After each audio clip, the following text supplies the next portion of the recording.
Welcome to creator zone. Creator zone में आप सभी का स्वागत है।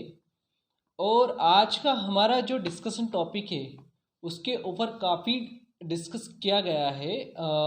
हमारी टीम ने काफ़ी डिस्कस किया और काफ़ी ज़्यादा पॉइंट्स निकल के आए। और ये जो पॉइंट्स हैं ये पर्टिकुलर इंजीनियर जैसे सिविल इंजीनियर्स होते हैं, आर्किटेक्ट्स होते हैं, या फिर टाउन प्लानर होते हैं, या फिर स्ट्रक्चरल इंजीनियर्स होते हैं, या फिर हम सुपरवाइज़र की बात कर सकते हैं, सुपरवाइज़र भी होते हैं। इन सभी के राइट्स क्या होते हैं, इनकी पावर्स क्या होती, उसके बारे में डिस्कशन करेंगे। और ये सारा डिस्कशन हम ऐसे ही नहीं कर सकते, इसके पीछे भी रूल्स होते हैं। रूल्स कौन से होते हैं? BVN rules. BVN रूल्स मैं फुल फॉर्म बता देता हूँ। भूमि विकास रूल्स। भूमि विकास नियम के जो जितने भी रूल्स होते हैं 2012 BVN 2012 उसके अकॉर्डिंग सारे राइट्स, पावर्स और लिमिट्स होती है। मतलब किसी भी particular civil engineer, structural engineer या फिर आर्किटेक्ट या फिर टाउन प्लानर की सभी की लिमिट्स होती है। लिमिट्स क्या होती है कि आपको किसी भी पर्टिकुलर लैंड का डेवलपमेंट करना है, मतलब ज़मीन का डेवलपमेंट करना है सपोज, या फिर किसी पर्टिकुलर बिल्डिंग का परमिशन दिलवाना है, तो ऐसा नहीं है कि किसी भी पर्टिकुलर एरिया के लिए कोई भी परमिशन दिलवा सकता है। सबकी लिमिट्स होती है और ये सभी लिमिट्स डिसाइडेड होती है। डिसाइडेड कहाँ से होती है? रूल्स से डिसाइडेड होती है। रूल्स कौन से होते हैं? BVN rules. तो ये BVN जो रूल्स होते हैं वो आपकी ना ही किसी पर्टिकुलर सिविल इंजीनियरिंग में पढ़ाए जाते हैं, ना ही हम बात करें कि आर्किटेक्चर में डिटेल में डीप डिस्कशन होता है, क्योंकि BVN रूल्स की जो बुक है वो अलग ही होती है और इसका अलग से कोई डिस्कशन आपके क्लास के अंदर किसी पर्टिकुलर कोर्स में नहीं होता है। तो ये रूल्स अगर हम देखें तो maximum engineers, civil engineers, architects उनको पता नहीं होता। जो एक्सपीरियंस, हाईली एक्सपीरियंस आर्किटेक्ट्स होते हैं, सुपरवाइजर्स होते हैं, जिनका काफ़ी ज़्यादा पर्टिकुलर इस सिविल इंजीनियरिंग की या कंस्ट्रक्शन की या डेवलपमेंट, लैंड के डेवलपमेंट की फील्ड में वर्क होता है, वही इसके बारे में जानते हैं। बेसिकली जैसे न्यू बिगनर्स है, न्यू बिगनर्स हम बोलते हैं, जैसे कि आर्किटेक्ट किसी ने डिग्री पास आउट किया या फिर कि सिविल इंजीनियर, इतने रूल्स नहीं पता होते। ये गवर्नमेंट्स के रूल्स होते हैं और इसी के अकॉर्डिंग काम करना पड़ता है। हर कोई particular civil engineer structure design नहीं कर सकता। स्ट्रक्चर डिज़ाइन की लिमिट्स होती है, एक पर्टिकुलर लिमिट्स तक ही स्ट्रक्चर डिज़ाइन कर सकता है। या पर्टिकुलर बिल्डिंग का परमिशन दिलवाना तो उसकी पर्टिकुलर हाइट तक ही परमिशन के लिए अप्रूवल ले सकते हैं। कहाँ से ले सकते हैं? हम नगर पालिका, नगर निगम से ले सकते हैं। ठीक है, तो आपके लिमिट्स क्या होती है? तो आज हम लिमिट्स के बारे में डिस्कशन करने वाले हैं और ये इतना इम्पोर्टेंट डिस्कशन है कि ये कहीं किसी किताब में नहीं मिलने वाला आपको। और इसके लिए आपको काफ़ी ज़्यादा मतलब भूमि का जो नियम होता है, BVN रूल्स होता है, उसको डीप में पढ़ना पड़ता है। तो जो इम्पोर्टेंट रूल्स है उसके कुछ लगभग मैंने 15 पॉइंट्स दिए, उसके ऊपर हम आज डिस्कस करेंगे। अब डिस्कशन में हम समझते हैं rights, powers, approval limits of civil engineers, structural engineers, architects, town planner, supervisor, group agency as per BVN 2012। Group agency क्या होती है? ग्रुप एजेंसी कोई फर्म होती है, कंपनी हो सकती है, जिसमें सभी लोग काम करते हैं। कौन? Architect, civil engineers, town planner, मतलब ये सभी तरह के काम कर सकते हैं। इनके पास सारी अप्रूवल पावर्स होती है, जो कि नगर निगम से, नगर पालिका से पर्टिकुलर परमिशन ले सकते हैं। तो हम इस BVN को दो पार्ट में डिवाइड करते हैं। BVN मतलब भूमि विकास रूल्स को दो पार्ट में डिवाइड किया गया है, पार्ट 1, पार्ट 2। तो पार्ट 1 के जो इम्पोर्टेंट पॉइंट्स है उसके बारे में हम डिस्कस करेंगे। तो पार्ट 1 का मैंने पहला जो पॉइंट्स लिया है, हमने डिस्कशन किया उसके बाद, how to define building height as per BVN 2012। मतलब आपको किसी पर्टिकुलर बिल्डिंग का हाइट कैसे डिफाइन करना है। कोई पर्टिकुलर बिल्डिंग है, उसका हाइट आपको डिफाइन करना है, तो आप कैसे डिफाइन करेंगे। तो उसके लिए जो रूल बना है, रूल कौन सा है, पार्ट नंबर 1 में जब आप डेफिनेशंस में जाओगे तो डेफिनेशन का जो सेक्शन होता है 2 नंबर का, उसके अंदर पॉइंट नंबर 9 है।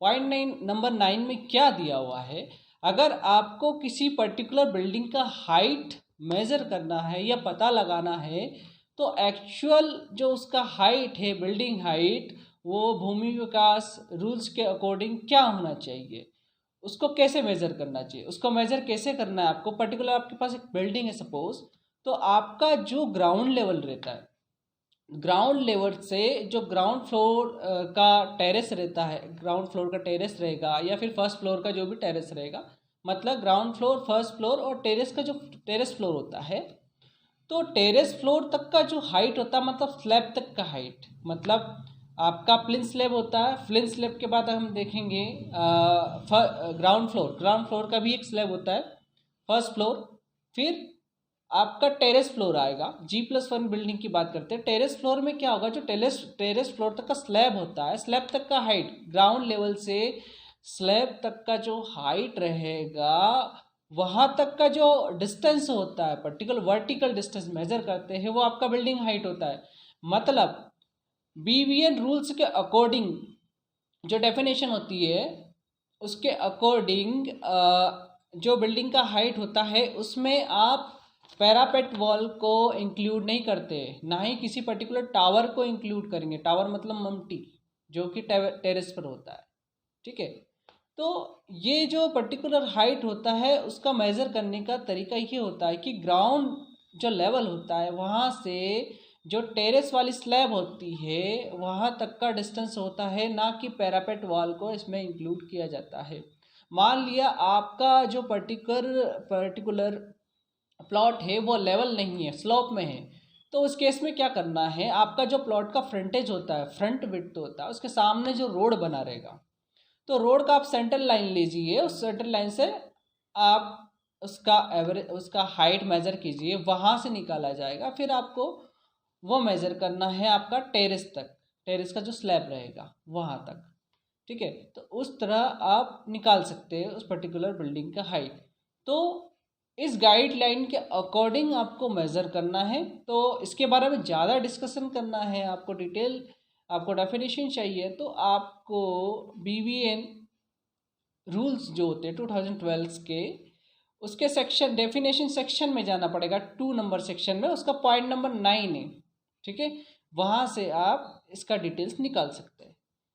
इसके बाद हमारा सेकंड जो पॉइंट है वो है how to define ground coverage और कवर्ड एरिया। मतलब आपकी जो पर्टिकुलर बिल्डिंग होती है, उसमें ग्राउंड कवरेज कितना है या कवर्ड एरिया कितना है, उसका कैलकुलेशन कैसे करेंगे हम, उसका कैलकुलेशन हम कैसे निकाल सकते हैं।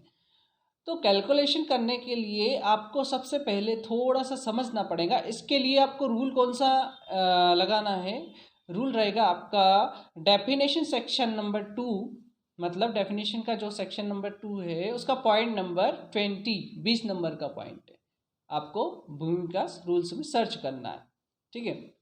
वहाँ से आप इसकी डिटेल्स निकालेंगे।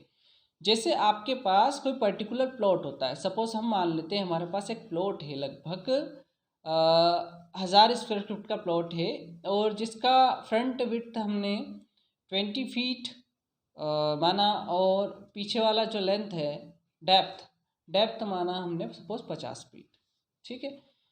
तो 1000 स्क्वायर फीट का प्लॉट हो गया, तो पूरे में आप कंस्ट्रक्शन नहीं करते। उसमें क्या है, जो रूल्स रहता है 1000 स्क्वायर फीट के प्लॉट में आपको 3 मीटर आगे, 3 मीटर लगभग 10 फीट आगे जगह फ्रंट इमेज छोड़ना पड़ेगा, फिर पीछे आपको 1.5 मीटर बैक में रियर इमेज छोड़ना पड़ेगा। उसके बाद जो जितनी स्पेस बचती है, और वो भी पर्टिकुलर परसेंटेज होता है, परमिसिबल परसेंटेज होता है ग्राउंड कवरेज का, जैसे 60% हुआ, तो जितने में कंस्ट्रक्शन होता है, जितने में ग्राउंड को कवर किया जाता है, बाकी ओपन छोड़ा जाता है, तो वो आपका ग्राउंड कवरेज होता है। तो वो जो ग्राउंड कवरेज होता है, उसको कैलकुलेट करने का क्या तरीका होता है, जो भी ग्राउंड कवरेज रहता है उस एरिए को हम डिवाइड करते हैं प्लॉट एरिया से, उसका परसेंटेज निकालते हैं।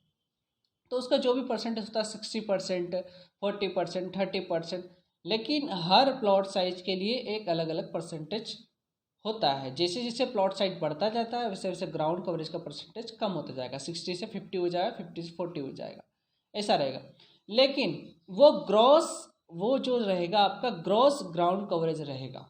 अब उसमें से जहाँ पर मान लिया कि स्टेयरकेस आ रही है, तो स्टेयरकेस का डिडक्शन होता है उस पर्टिकुलर ग्राउंड कवरेज में से, तो नेट ग्राउंड कवरेज निकलता है। इसी के अकॉर्डिंग ही आपका परमिशन का वैल्यू निकाला जाता है, ग्राउंड कवरेज का परमिशन निकाला जाता है, मतलब इतना परमिसिबल है, उसमें क्या क्या डिडक्ट हो सकता है, किसमें ग्राउंड कवरेज में क्या क्या डिडक्ट हो सकता है। पोर्च आपका डिटेक्ट होता है, पोर्च वाले एरिया को हम ग्राउंड कवरेज में नहीं लेते हैं। सर्विस डक्ट होते हैं, वेंटिलेशन शाफ्ट होती है, वहाँ पर डक्ट होता है, डक्ट वाला कोई पोर्शन रहेगा, उस पोर्शन में हम डिटेक्ट करेंगे। ग्राउंड कवरेज में उसको भी नहीं लेते, उसको माइनस करना पड़ता है। स्टेयरकेसेस, फायर एस्केप्स, रैंप, इन सभी को डिटेक्ट करना पड़ेगा, तब आपका net ground coverage find out कर सकते हो या फिर निकलेगा।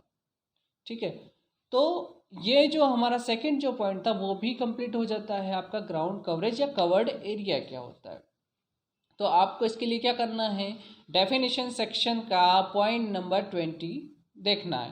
डेफिनेशन सेक्शन का पॉइंट नंबर 2 के अंदर जो डेफिनेशन 2 है उसमें पॉइंट नंबर 20 देखना है। ठीक है, इसके बाद हमारा थर्ड और वो भी इम्पोर्टेंट पॉइंट है, हाउ टू डिफाइन ऑक्यूपेंसी और use group.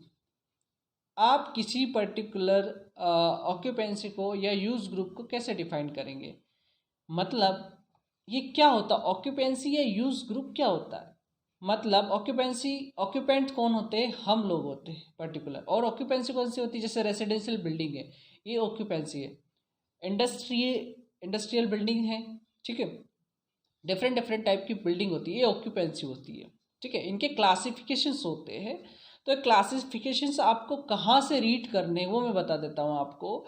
Definition section 2 point number 45, definition section 2 point number 45, occupancy classifications और बिल्डिंग टाइप्स, बिल्डिंग की क्या क्या टाइप्स होते हैं यहाँ से आप रीड कर सकते हो, और भूमि का नियम के अकॉर्डिंग कौन कौन से बिल्डिंग होते हैं, जैसे कि आपका कमर्शियल बिल्डिंग कौन सा होता है, कमर्शियल बिल्डिंग में कौन कौन से बिल्डिंग्स आ जाएंगे, इंडस्ट्रियल बिल्डिंग कौन सा होता है, रेसिडेंशियल बिल्डिंग कौन सा होता है, इंस्टीट्यूशनल बिल्डिंग कौन सा होता है, इस टाइप के बिल्डिंग्स होते हैं, इनकी डेफिनेशंस है, और कौन कौन सी कैटेगरी है बिल्डिंग की, ये यहाँ से आप रीड कर सकते हैं। क्योंकि पर्टिकुलर हम देखते हैं सिविल इंजीनियर्स हो फिर आर्किटेक्ट हो, तो सबकी लिमिट्स होती है, कौन सी बिल्डिंग का कौन परमिशन कर सकता है, हर कोई भी परमिशन नहीं कर सकता, सबके लिमिट से डिसाइडेड है। आर्किटेक्ट के लिए कमर्शियल अलाउ है, सिविल इंजीनियर के लिए फुली कमर्शियल अलाउ नहीं है। ठीक है, देन इसके बाद हमारा फोर्थ जो पॉइंट रहेगा, फोर्थ पॉइंट के बारे में हम डिस्कस करते हैं, how to define row type building, semi detached building, detached building, ये कहाँ से आपको फाइंड आउट करना है। अगर हम रो टाइप बिल्डिंग की बात करें तो रो टाइप बिल्डिंग जो सेक्शन नंबर, डेफिनेशन का सेक्शन नंबर 2 है, उसके नंबर पॉइंट, उसके अंदर आएगा पॉइंट नंबर 60, पॉइंट नंबर 60, तो वहाँ से रो टाइप बिल्डिंग डिफाइन हो सकती है।